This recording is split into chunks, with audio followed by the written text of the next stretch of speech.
오늘의 핫한 경제 이슈를 짚어보는 이슈톡톡입니다. 얼어붙었던 소비 심리가 넉 달 만에 반등했습니다.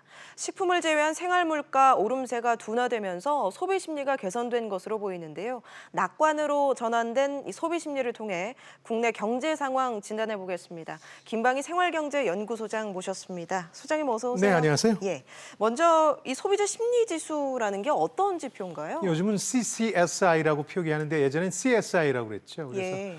뭐 미디어에 나오는 범죄 현장 조사반은 아니고요. 예. 컨슈머 센티먼트 인덱스라 그래서 하느니 매달 이제 여론 조사를 하는 겁니다. 여론 조사를 해서 특히 6개 지표를 확인하는데 생활 형편, 경기, 그리고 이 수입과 지출 면에서 지금 상황을 판단하고 미래를 전망해 보는 겁니다. 그러니까 예. 6개의 항목이 되겠고 예. 그렇게 6개 항목을 합쳐서 지수를 만들다 보니까 예전하고 달리 C자가 하나 더 붙는데 그거는 이제 컴포짓, 복합 소비자 심리 지수. 이렇게 CCSI라고 표기하는 거고요.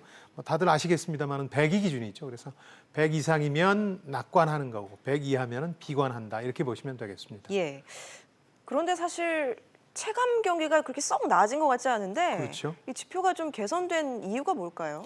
그러니까 하느니 오늘 보도 자료에서 설명한 거는 이런 이유를 들었습니다. 뭐 수출 호조가 지속되고 있고 예. 주가가 조금 나아졌고 또 식품 외 생활 물가 오름세가 좀 진정이 됐다. 이런 얘기도 들었지만 이건 설득력이 그렇게 많아 보이지는 않고요. 아까 윤 앵커께서 설명해 주셨지만은 이제 바닥 심리라고 그럴까요? 더 이상 나빠질 건 없다.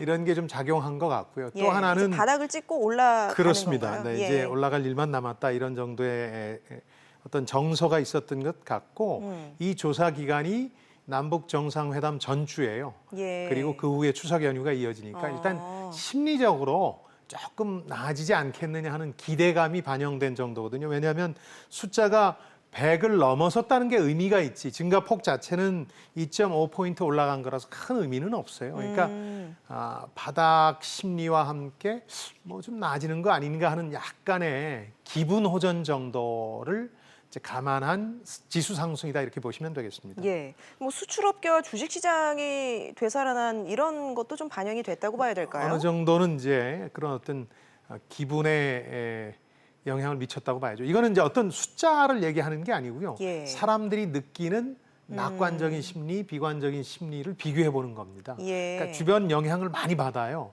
그러니까 수출이 좋아졌다 이런 뉴스가 전해진 다음 날 전화 여론 조사를 하면은 이제 상당히 결과가 다르게 나오기 때문에 예. 아까 말씀드린 것처럼 그런 구체적인 지표도 지표지만 정상회담을 앞둔 주였고 또 그 다음 주에는 추석 연휴라는 게 이어지니까 예. 일단 실체가 있는 낙관보다는 기분학적으로 조금 풀어졌다 이렇게 이해하시면 되겠습니다. 말 그대로 심리를 반영한 그렇습니다. 지표인 거군요. 이제 기분학상으로 좋아진다는 표현이 예. 맞을 것 같습니다. 예. 네.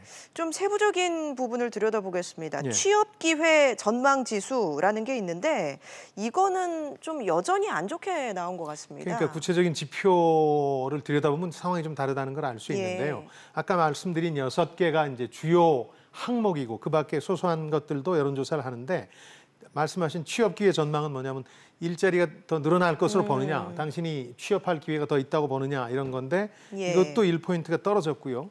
또 임금 수준이 좀 낮을 것으로 보느냐 예. 하는 부분도 1포인트가 떨어졌어요. 아하. 이 얘기는 뭐냐면 상당히 구체적인 거 아닙니까? 일자리나 임금 수준이라는 거는. 예. 그 부분에서는 낙관하지 못하고 있다. 심지어 더 나빠질 수도 있다고 느낀다는 거죠. 그러나 이제 남북 정상회담과 추석 연휴를 앞두고 기분은 풀어졌다. 예. 뭐 그래서 아까 제가 실질적인 지표라기보다는 기분학상으로 좀 나아진 거다 이렇게 말씀드린 겁니다. 예. 네. 8월 달에 사실 취업자 수 증가가 3천 명도 안 돼서 상당히 그렇습니다. 충격을 줬는데 이제 다음 달쯤이면 9월 고용 동향이 나오지 않겠습니까? 그렇습니다. 더 안 좋아질 것이라는 전망이 많더라고요. 마이너스 여기까지 나오고 있는데 예. 보통 20만 개 이상의 신규 취업자 수가 나와야 되는데 마이너스가 나온다는 건 굉장히 충격적인 일일 겁니다. 근데 이제 자세히 들여다보면 제조업 분야에선 그 고용 쇼크가 나타나기 시작한 5월 이후에 조금씩이라도 늘고 있거든요. 뭐 줄고는 있는데 예. 증가폭이 둔화됐지 조금씩이라도 늘고 있는데 자영업 분야에서 서비스업 그러니까 음식, 숙박, 도소매 쪽에서 워낙 많이 줄고 있거든요. 예. 그러니까 자영업 구조 조정이라는 게 지금 고용 쇼크의 근본적인 원인이라는 게 계속해서 확인이 되고 있거든요. 그런 점에서 예. 보면 이게 하루 아침에 혹은 뭐 연말 정도 된다 그래서 확실히 나아질 수 있는 건 아니거든요. 예. 자영업이 워낙 많아서 매수 위축으로 이게 이제 구조정돼가는 과정이기 때문에 예. 일자리 문제는 당분간 지속적으로 저희들한테 고통을 안겨주지 않을까 그런 생각이 듭니다. 예. 또 눈에 띄는 대목이 주택 가격 전망이 3년 만에 가장 높은 수준으로 올랐습니다. 이 부분이 사실 오늘 발표에서 핵심이자 논란거리거든요. 그러니까 한은도 이 부분이 논란이 될 걸 알고 보도자료에 이렇게 표현을 정확히 했습니다.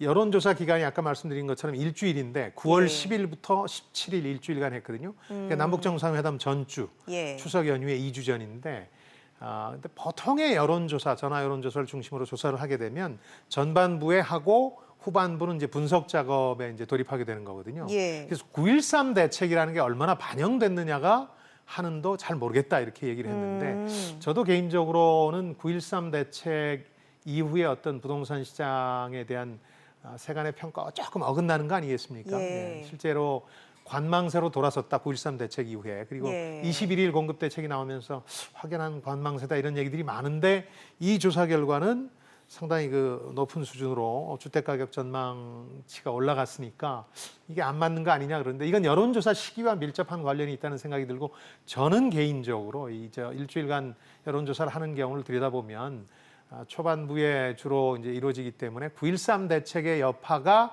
거의 반영되지 않은 결과라고 보거든요. 그리고 9.13 대책의 경우는 대책이 나오고 나서 언론에서 어떨 것인가 하는 전망들이 그 후에 나오잖아요. 예. 그걸 보고 관망세로 돌아섰다.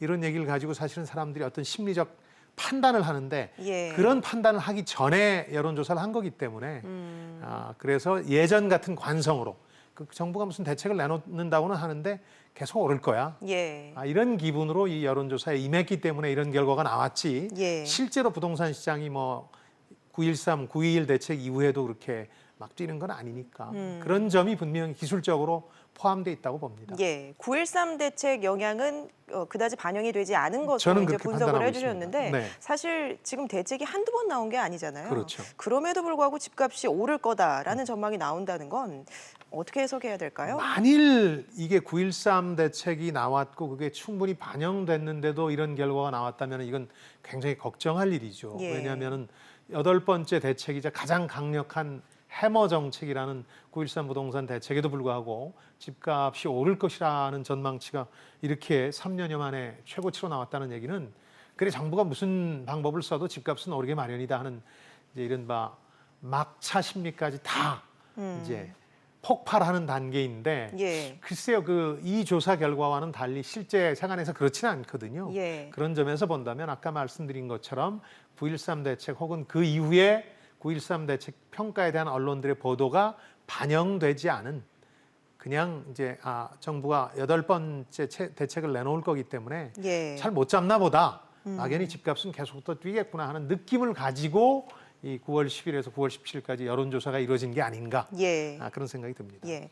이번에 소비 심리가 개선된 이후로 한국은행이 수출 호조를 꼽았는데요. 네. 근데 수출을 이끌고 있는 반도체에 대해서 최근에 좀 비관적인 전망들이 많이 나오고 있는 것 같습니다. 그렇습니다. 이제 수출이 뭐 사상 최대인 이유는 사실 반도체 때문이죠. 최근엔 정유도 조금 살아나고 있습니다만은 이 반도체의 경우에는 계속해서 슈퍼 사이클이 이제 곧 끝난다는 경고음은 있는데요.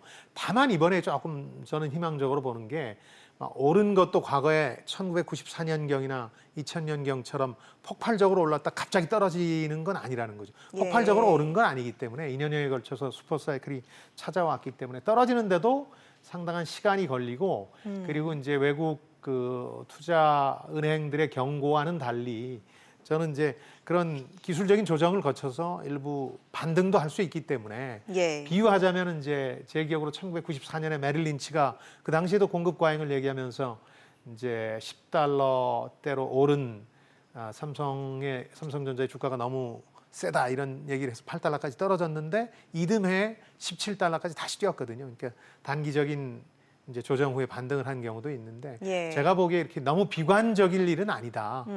빠르게 오르지 않았기 때문에 또 예전 두 번의 슈퍼 사이클처럼 빠르게 폭락하지도 않을 것이다. 예. 다만 이제 다른 분야에서 반도체의 문제를 흡수해줄 분야가 나타나야 되는데 저는 그걸 이제 조선과 정유에서 나타나고 있고 예. 자동차도 조금 호전의 기미가 보이지 않나 그렇게 생각하고 있습니다. 예.